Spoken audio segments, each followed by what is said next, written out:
మిత్రమా, జై భారత్. ఈ క్షణము నీదోయి, మరు నిమిషంబు ఏమవునో. ఈ క్షణం నీ కృపా వీక్షణంతో సంతుష్ట అంటే చిరునవ్వు గల ముఖంతో నీ జీవితాన్ని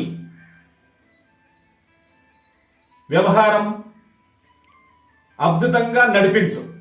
సంతుష్ట సతతం యోగి, సంతుష్ట సతతం యోగి యథాత్మ దృఢ నిశ్చయ మయర్పిత మనోబుద్ధి యోమద్భక్త సమీ ప్రియ. చిరునవ్వు గల ముఖం సృష్టికి అలంకారం.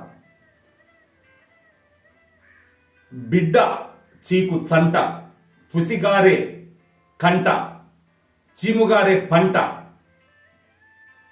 మాట పలకలేని మనిషి బ్రతుక్కు తంట.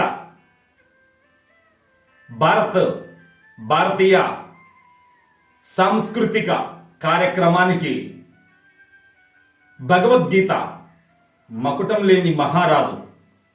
గీతం నేర్చుకో, నీ రాతను మార్చుకో. బరువును దించాలంటే జగద్గురువు కృష్ణుని గీత మనకు బ్రహ్మరాతను గొట్టి బ్రహ్మజ్ఞాన గీత అమృతాన్ని పంచుతుంది. కాబట్టి ప్రతి భారతీయుడు గీతను తన ప్రియమైన నేస్తంగా భావించి గీతా శ్లోకం చదువుకొని జీవితంలో వచ్చే శోకాలను దూరం చేసుకొని ధన్యులై తరించుదాం. జై భారత్.